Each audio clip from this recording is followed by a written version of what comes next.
Welcome to this session of product design and value engineering. In this session, I want to discuss about a very important tool, which is the RP and risk prioritization number.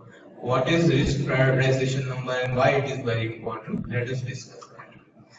First, let us start with this term called failure mode and effect analysis. What is failure mode and effect analysis?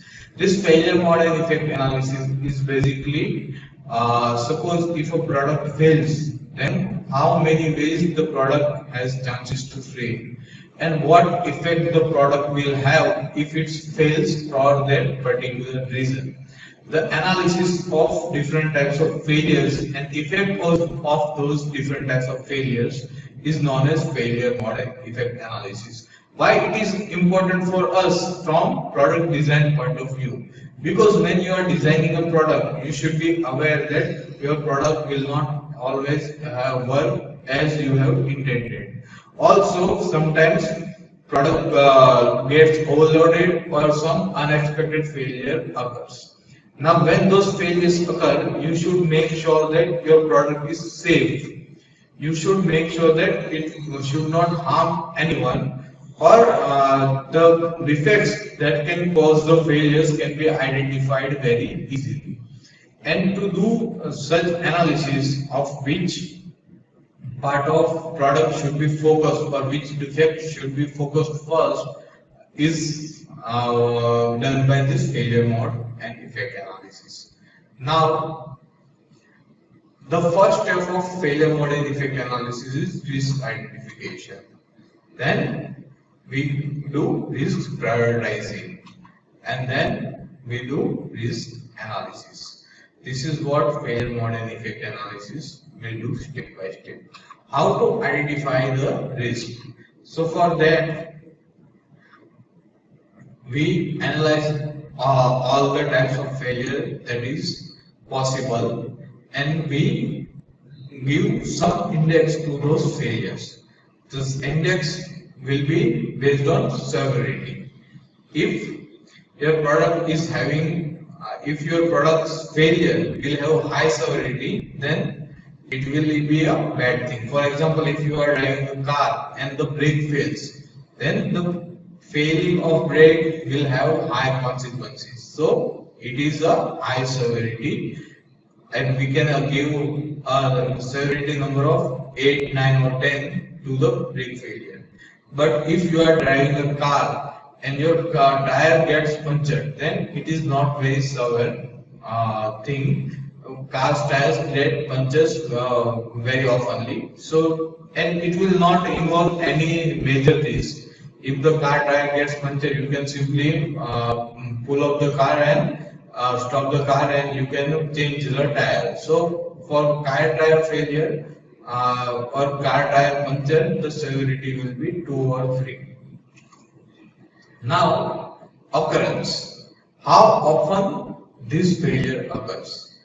If the occurrence is repeated, then you give them high number. If it is not repeated, then you give low number. For example, car tire punctures occurs very often, so we can give them 5 or 6.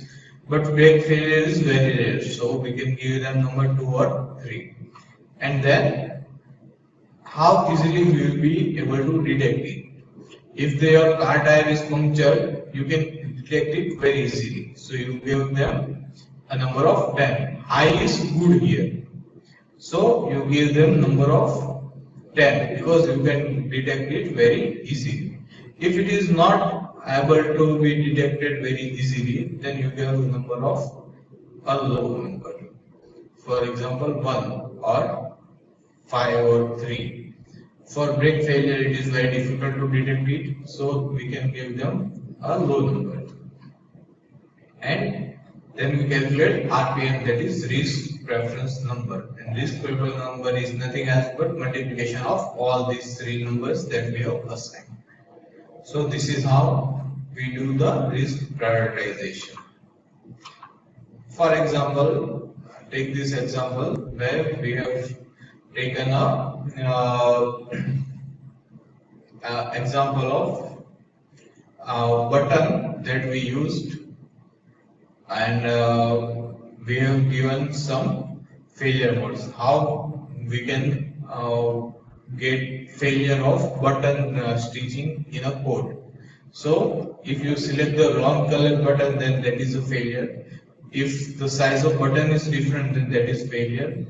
If the trim cover clip is misaligned, then that is a failure also.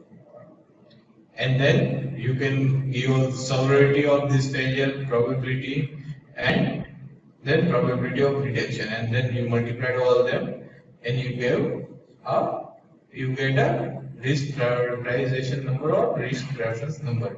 The highest number will represent the most dangerous failure, and those should be focused first. For example, if for a automobile light is not on, light doesn't turn on. So how can we identify? So we start with risk identification. The possible effect is car inoperable at night. If your headlight does not work, you cannot take your car in the night. So what can be causes? The causes can be either it can be a battery problem, it can be a wiring problem, it can be a problem in headlight itself, it can be a problem of switch, or it can be a problem of switch broken or switch corroded. And we identify the chances of severity, the occurrence and detection, and after that we give RPN to it. And here we are also giving a criticality. What is criticality? Criticality is the multiplication of severance and occurrence. It is known as criticality, which does not include the detection by itself.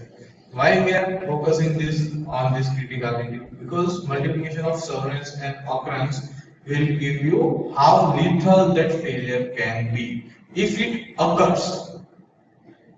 If detection is high, chances are that failure will not occur because we have detected it already. But if it converts into accident, then how much dangerous it can be? That is given by criticality.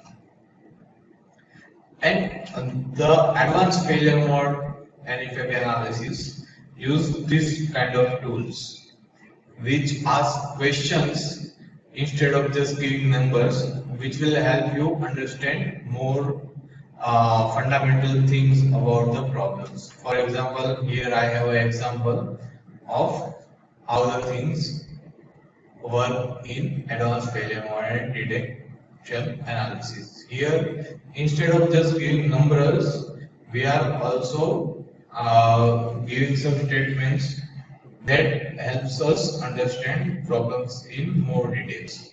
And this is a better approach than simply giving numbers or priorities. Then give some insights as well, so it will be more understandable for the person which sees it. So this is what a failure mode and effect analysis for risk prioritizing will be. This will be very helpful when you want to do some analysis of how the product can fail, what are the different ways of product that can be failed, and how you can avoid those failures, or which failures you should be focused on very attentively, which failure mode you should attend first, where you focus your energy, where you focus your resources first, what should be absolutely avoided and which can be allowed, also can be detected from this analysis. If risk is very high and detection is very low, then it should be avoided completely. If risk is very high but detection can be very easy, then we can somehow control it. So these are different aspects of failure mode and effect analysis. This is very important tool for you if you want to go for product design, as well as we have said earlier, it is very useful when we are thinking about Six Sigma and when we are thinking about continuous improvement as well. So this will be all for this session. Thank you.